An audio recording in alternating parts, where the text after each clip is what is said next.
भागवत, तेरी बातों की, तेरी समझदारी की इस देश को जरूरत नहीं है, हमें जरूरत नहीं है, अपनों को समझा ले तू। आतंकवादी मानसिकता के लोग हैं ऐसे लोग। 4 वर्ण जो हैं, इन शब्दों का इस्तेमाल इस देश में बंद होना चाहिए। जो भी इन शब्दों का इस्तेमाल करे उसको ठोकना चाहिए अंदर सुधार गृह में। ये बीमारी की जड़ है। ये बार बार क्यों कहते हैं हम वर्ण चाहते हैं, जाति नहीं चाहते। एक देश का राष्ट्रपति जहाँ एक डेमोक्रेसी, वो एक कहता है कि मैं नरेंद्र मोदी का करियर खराब कर सकता हूँ, करना नहीं चाहता। देश का डर निकालने में हाई कोर्ट सुप्रीम कोर्ट भी फेल हुई है और देश को गूंगा बनाने में हाई कोर्ट सुप्रीम कोर्ट का अहम भूमिका है। कोर्टें संविधान के खिलाफ काम कर रही। नंगे तो तुम हो, तुम्हारे को नंगा बोल रहा है ट्रंप। जो समझो हनुमान चालीसा हर हर महादेव करे ऐसी जगह पे और बहाना बनाए हर हर महादेव का, हनुमान बजरंग बली का ये पर्दा ओढ़ के मूर्ख बनाने की कोशिश करते देश को, उनसे सावधान होना चाहिए। वर्णवाद इस देश पे कलंक है, वर्णवाद दीमक है। वर्णवाद पे ऐसा पेस्टिसाइड छिड़को, इसको खत्म करने की जरूरत है, इसकी मुंडी रगड़ने की जरूरत है। ऐसे लोगों को जगत मूर्ख जरूर कह सकते हैं। देश का प्राइम मिनिस्टर एप्स्टीन फाइल का हिसाब किताब दे। कह रहे हैं कि तमाम हिंदुओं को 2, 3, 4 बच्चे पैदा करने चाहिए ताकि हिंदुओं की जनसंख्या जो है बढ़ती रहे, घट ना जाए। तो इससे साफ पता चलता है इनका मानवता में विश्वास नहीं है। इससे साफ पता चलता है इनका देश का संविधान में विश्वास नहीं है। बात करते हैं वसुधैव कुटुंबकम। जब वसुधैव कुटुंबकम की बात आ गई तो हिंदू मुसलमान या जाति कहाँ से आई, उसका प्रश्न ही नहीं उठता। फिर बच्चे 2 पैदा करें या 1 करें या नहीं करें या 3 करें 4 करें, ये अर्थमेटिक कहाँ से पैदा होता है। इससे पता चलता है ये मैसेज देश और दुनिया के लिए नहीं है। देश और दुनिया के लिए तो खतरनाक है। ये मैसेज दरअसल उन्होंने वर्णवादियों के लिए दिया है। आप गलतफहमी में ना रहें। मेजॉरिटी लोगों को वो हिंदू की कैटेगरी में मानते नहीं, और इसलिए मैं बार बार कहता हूँ आप उनको हिंदू मत मानो। वो हिंदू नहीं है और वो अपने आप को हिंदू भी नहीं मानते। उनके मैसेज में, उनकी बातों में गूढ़ रहस्य होता है। वर्णवादी लोग उसको आसानी से समझते हैं और आप लोग इधर उधर की बातें करते रहते हो। उसका मकसद है वर्णवादियों के लिए कि बच्चे पैदा करो। मैं इसको सिंपल भाषा में कहूँ तो उनका विश्वास हिंसा में है। उनको कोई डर सता रहा है कि जो शोषण हम कर रहे हैं, जो शोषण चल रहा है, जो शोषण का आधार वर्णवादी कुव्यवस्था है और वर्णवादी कथा कहानियाँ ग्रंथ हैं जिनको हिंदू ग्रंथ के नाम से परोसा जा रहा है और आज तक परोसा गया। दुनिया और देश गलतफहमी में है। ना तो वो ग्रंथ कथा कहानियाँ हिंदू ग्रंथ हैं, ना उनकी बात पूरे समाज के लिए है, पूरे देश के लिए है। हिमालय से नीचे, सिंधु नदी से नीचे जितने लोग 145 करोड़ रहते हैं, अगर विदेशियों ने उनके लिए हिंदू शब्द यूज भी कर दिया सिंधु की बजाय, सिंधु के नीचे रहने वाले लोग, तो फिर हिंदू और मुसलमान अलग कहाँ हो गया। उस हिंदू का मतलब तो मानवता से था। कौन इंसान इस साइड में रहते हैं। और जब भी चोर को चोरी करनी हो, बदमाश को बदमाशी करनी हो, वो गिरगिट की तरह रंग बदल बदल के आता। देश को अभी भी समझने की जरूरत है क्या, कितनी और समझदारी चाहिए। सोशल मीडिया का आज सबसे बड़ा कर्तव्य है कि वर्णवादी कुव्यवस्था का विरोध और वर्णवादी कुव्यवस्था के बारे में पूरे समाज को आगाह किया जाए और पूरी दुनिया को किया जाए। पूरी दुनिया को बताया जाए कि इंडिया के अंदर एक बहुत घटिया, हजारों साल से एक कुव्यवस्था के नाम पे व्यवस्था थोपी गई लोगों पे, जिसका नाम है वर्णवादी कुव्यवस्था, वर्णवादी घटिया व्यवस्था। मोहन भागवत की चिंता यह है कि हिंदुओं की आबादी तेजी से कम हो रही है, धर्म परिवर्तन बहुत तेजी से हो रहा है। कुछ नहीं है, उसकी कोई सोच नहीं है, उसको इससे ज़्यादा सोचा भी नहीं जाता। ये लोग क्लोज्ड माइंडसेट के लोग हैं, बंद मानसिकता के लोग हैं। उसके बाहर तो ये सोच भी नहीं सकते। मानवता इनके आसपास नहीं है, मानवता के बारे में सोच नहीं पाते। मानवता के बारे में सोचने वाला आदमी 2, 3, 1, 4 बच्चों की बात ही नहीं कर सकता। सर पीएम मोदी घर वापसी की भी बात हो रही है सर, घर वापसी कह रहे हैं, घर वापसी भी किया जाए। जो हिंदू मुसलमान हो गए हैं उनको वापस, ये बहाना बनाया जा रहा है। इनको किसी की घर वापसी से कोई ठेकेदारी नहीं, ये बहाने हैं। कौन सी घर वापसी, कौन घर से भाग गया। इस घटिया कुव्यवस्था से तंग आके लोगों ने अपनी डिग्निटी, अपनी मान मर्यादा को बचाने के लिए दूसरे रिलीजन को अपनाया, यानी दूसरे जीने के तरीके को, जहाँ पे लोग जाति के आधार पे या जन्म के आधार पे एक दूसरे को हे दृष्टि से या बुरी दृष्टि से नहीं देखते और अपना मानने की बात करते थे। मगर वहाँ भी बहुत जगह देखा हमने कि वहाँ भी अभी बहुत सारी कुरीतियाँ हैं। रिलीजन आते हैं नई नई बात करके मानवता की एकता के लिए। सभी रिलीजन की जिम्मेदारी है, सभी रिलीजन का ऑडिट करने की ज़रूरत है, सारे रिलीजियस ग्रंथों का ऑडिट करने की ज़रूरत है और इन धार्मिक सो कॉल्ड धार्मिक नेताओं का ऑडिट करने की ज़रूरत है। ये मानवता को जोड़ने के लिए काम कर रहे हैं, तोड़ने के लिए काम कर रहे हैं। ये 3 बच्चे की बात आई कहाँ से? कोई लठों की दुनिया चल रही है? लठ से दुनिया चलेगी या मानसिकता से चलेगी, विचारों से चलेगी? दूसरे वाले 10-10 12-12 कर रहे हैं पैदा। कौन दूसरे वाले? वो कौन हैं दूसरे वाले? ये बात, ये बहाना है, ये बहाना है। जो समाज, किसी भी समाज के जो लोग एजुकेशन में या कि सामाजिकता की वजह से पिछड़े हुए हैं, जो मुख्य धारा में शामिल नहीं हैं, शिक्षा में कमज़ोर हैं, जिन लोगों के लिए अभी एजुकेशन का इतना महत्व नहीं है किसी वजह से, वो किसी भी जाति, किसी भी रिलीजन में उनके बच्चे ज़्यादा हैं, इसमें कोई दो राय नहीं है। और इसमें खाली मुसलमानों को दोष देना नॉनसेंस है।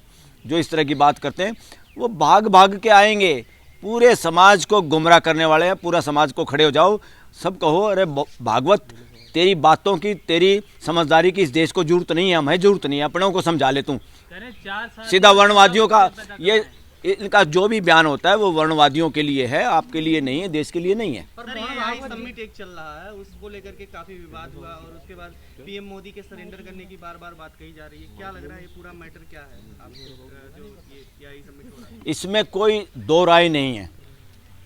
जो लोग चरित्र के कमज़ोर होते हैं उनको ज़िंदगियों में समझौते करने पड़ते हैं, और जब जाके जितने भी कोई करप्ट हो या चरित्रहीन पॉलिटिकल लीडर हो, वो सत्ता पे चिपकना चाहता हो या सत्ता में बने रहना चाहता हो और अपनी पोल पट्टी खुलने से डर जिसको लगता हो, वो सारे के सारे लोग इसी तरह करते हैं पूरी दुनिया में।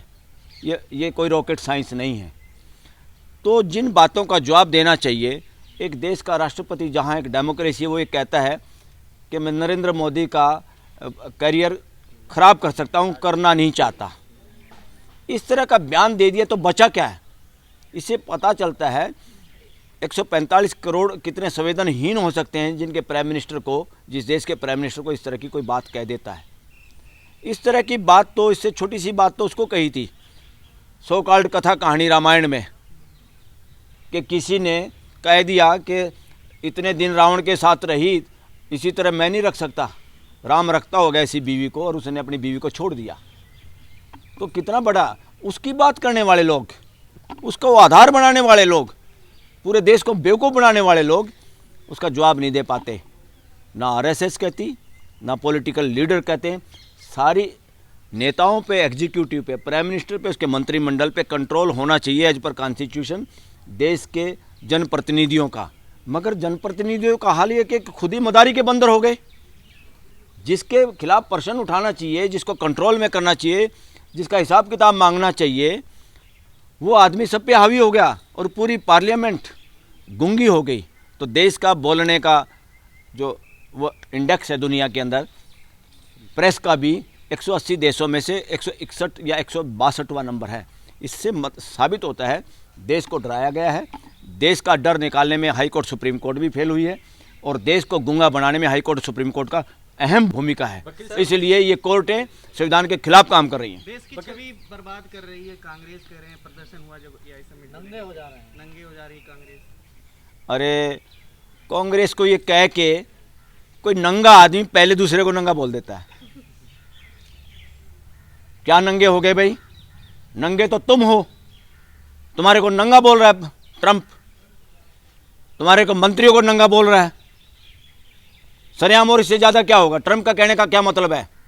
ट्रंप का कहने का मतलब है भारत का प्रधानमंत्री चरित्रहीन आदमी है, अगर उसकी बात मैं उठाऊंगा तो उसका करियर खत्म हो जाएगा। उसका मतलब क्या कहने का? कि देश की जनता उसको जूते मारेगी, बाहर आ जाएगी, घेर लेगी, इस्तीफा के लिए मजबूर कर देगी। उसका मतलब ही है भाई, ये रॉकेट साइंस नहीं है, सिंपल बात है।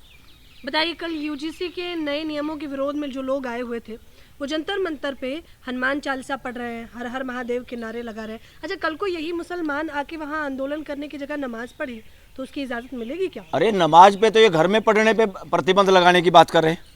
यूपी में मैंने सुना था कि किसी को बरेली में, और यहाँ पे जो समझो हनुमान चालीसा हर हर महादेव करे ऐसी जगह पे और बहाना बनाए हर हर महादेव का और हनुमान बजरंग बली का ये जो पर्दा ओढ़ के मूर्ख बनाने की कोशिश करते देश को, उनसे सावधान होना चाहिए। ये बिल्कुल आतंकवादी मानसिकता के लोग हैं ऐसे लोग। ये देश को बांटना चाहते हैं। ये शरारती लोग हैं, वर्णवादी लोग हैं। वर्णवादियों को कोई फर्क नहीं पड़ता। वो रिलीजियस ग्रंथ का आड़ ले सकते हैं, वो हनुमान चालीसा की आड़ ले सकते हैं, वो हर महादेव की आड़ ले सकते हैं, वो कुछ भी ले सकते हैं। इनको किसी से कोई लेना देना नहीं है। इनके भरोसे मत रहो। ना ये हिंदू, ना हिंदुओं के ठेकेदार, और ना इस तरह का सार्वजनिक स्थानों पे हर हर महादेव और ये करने वाली है, ना ये हिंदू है। हम वर्ण में बंटने को तैयार है, लेकिन जातियों में नहीं बटेंगे भैया। वर्ण में, वर्ण ही तो बदमाशी है, बदमाशी का अड्डा है। वर्ण पे तो कानून बनाने की जरूरत है। 4 वर्ण जो हैं, इन शब्दों का इस्तेमाल इस देश में बंद होना चाहिए। जो भी इन शब्दों का इस्तेमाल करे उसको ठोकना चाहिए अंदर सुधार गृह में। ये बीमारी की जड़ है। ये बार बार क्यों कहते हैं हम वर्ण चाहते हैं, जाति नहीं चाहते। ये वर्ण के सहारे ही 5 हजारों सालों से इस देश को गुलाम बना रहे, बांट रहे हैं। मुगलों के शासन को करवाने वाले ये लोग हैं। अंग्रेजों का इस देश पे कब्जा करवाने वाले ऐसे मानसिकता के लोग हैं, वर्णवादी लोग। वर्णवाद इस देश पे कलंक है। वर्णवाद दीमक है। वर्णवाद पे ऐसा पेस्टिसाइड छिड़को, इसको खत्म करने की जरूरत है, इसकी मुंडी रगड़ने की जरूरत है। राम भद्राचार्य कह रहे हैं कि अगर यूजीसी रेगुलेशन लागू होते हैं तो देश में गृह युद्ध जैसी स्थिति हो जाएगी। कौन कह रहा है? राम भद्राचार्य। अरे राम भद्राचार्य क्या है रो, बुढ़ापा काट ले भाई। तुम अपना कड़े का ठेकेदार हो रहा है, नाम टेक लिया जगत गुरु। जगत से पूछी है, जगत ने तेरे को किसी ने अथॉरिटी दे दी जगत गुरु बनने की। ये टाइटल कैसे लिख रहे हो तुम? वायलेशन कर रहे हो मानव जाति का। मैं जगह बैठे बैठे जगत गुरु लिख लिया। बोली बोली बात करता वो। हमारे लोग उसको बोली तरेड़ कहते हैं। बोली तरेड़ में मूर्ख बुजुर्ग नॉनसेंस बातें करता है, वर्णवादी है, घोर जातिवादी आदमी है। इनकी बातें मत कहा करो। इनको जगत गुरु बना बना के खामखा की प्रसिद्धि मत दिलाओ। इन ऐसे लोगों को जगत मूर्ख जरूर कह सकते हैं जगत गुरु की जगह। वकील साहब, सर भारत के लोगों ने चाइना का कुत्ता चुरा लिया सर। अरे इन्होंने लोगों का पैसा चुरा के वो इलेक्ट्रोल में भी चोरी, सीना चोरी, चुराने के अलावा क्या कर रहे हैं ये? कुत्ते चोरी करेंगे ये? हाँ, देश नहीं चुराना चाहता। ये जिस संगठन से आ रहे हैं लोग, और जो संगठन है जिसने बहरूपिया रूप धारण करके इस देश में भ्रम फैलाया कि हम मानव निर्माण, चरित्र निर्माण की बात करते हैं। मैं कहता हूँ दानव निर्माण की बात करते हैं और चरित्रहीन लोगों को पोषण देते हैं। वकील साहब, एक बात बताइए, जब देश में इतना बड़ा एआई समिट हुआ, पहली बात तो मोदी जी ने अच्छा काम किया कि हिंदू मुस्लिम से हटके कुछ साइंटिफिक तौर पे बात की। अब फिर भी उसका विरोध कर रहे हैं। उसका विरोध नहीं कर रहे, एआई का विरोध नहीं कर रहे, सम्मेलन का विरोध नहीं है। ऐसे सम्मेलन तो होने चाहिए जब कम से कम इतने लोग इकट्ठे हो जाएं। देश ने विकास भी नहीं किया है तो जिन लोगों ने किया है उनके साथ मीटिंग होना, आपस में कोलैबोरेशन होना, नेटवर्किंग होना कोई बुरी बात नहीं है। इसमें कोई नरेंद्र मोदी का विरोध नहीं करता। नरेंद्र मोदी का विरोध होता है उसकी हिपोक्रेसी की वजह से, जो ड्रामेबाजी करता है, जो वो प्रश्नों से भागता है। इसलिए चोर के मन में मोर। कभी भी देश डेमोक्रेसी में हर आदमी, खास तौर पे प्राइम मिनिस्टर तो सबसे ज़्यादा जवाबदेही की पोस्ट है, उस पर वो आदमी बैठा हुआ है, कभी भी प्रश्नों के उत्तर नहीं देता, पार्लियामेंट में सामना नहीं करता, पार्लियामेंट से भाग के विदेश में भाग जाता है। क्या है भैया, कौन सी विदेश नीति बना दी? क्या हो गया? 2-4 देशों से कोई अवार्ड जीतना हमारे लिए कोई गौरव की बात नहीं है। इस देश के लिए गौरव की बात है कि देश का प्राइम मिनिस्टर एक एक बात का जवाब दे। देश का प्राइम मिनिस्टर एप्स्टीन फाइल का हिसाब किताब दे। देश का प्राइम मिनिस्टर उन सब बातों का प्रेस कॉन्फ्रेंस करे, और प्रेस कॉन्फ्रेंस में गोदी मीडिया का एक भी पत्रकार ना हो, सोशल मीडिया के पत्रकार हों, और देश के सोशल साइंटिस्ट और एक्सपर्ट लोग, समाज सेवी लोग उन प्रश्नों को पूछने वाले हों। जब इतना बड़ा, जब कांग्रेस के लोग घुसे तो प्रेस कॉन्फ्रेंस मंच से उन्होंने भाषण दिया ना? क्या भाषण दिया? कि कितने इस तरह की बातें बोली ना कि कांग्रेस तो नंगी है, वो क्या कर सकते? हाँ बताइए। इसलिए ऐसी बेहुदी बातें एक डेमोक्रेसी के प्राइम मिनिस्टर से उम्मीद कर सकते हैं क्या? बिल्कुल नहीं कर सकते। छीं आती है कि इस आदमी का लेवल क्या है। तो ये प्रधानमंत्री की भाषा थी? ये प्रधानमंत्री की भाषा नहीं, ये नरेंद्र मोदी अपने चरित्र को दिखाता मैं क्या हूँ। देश के प्राइम मिनिस्टर की भाषा नहीं हो सकती। डेमोक्रेसी और संविधान इस तरह की भाषा को अलाउ नहीं कर सकता। उससे हमारा देश का अपमान होता है। हम इस भाषा को स्वीकार नहीं करते। दस्तक की आपसे गुजारिश है कि अगर इसको बचाना चाहते हैं तो नेशनल दस्तक को सब्सक्राइब करने के लिए रेड कलर के सब्सक्राइब बटन को दबाएं, फिर बेल आइकन की घंटी दबाएं। नेशनल दस्तक को बचाने के लिए बहुत जरूरी है कि हर खबर को शेयर करें, लाइक करें, कमेंट जरूर करें।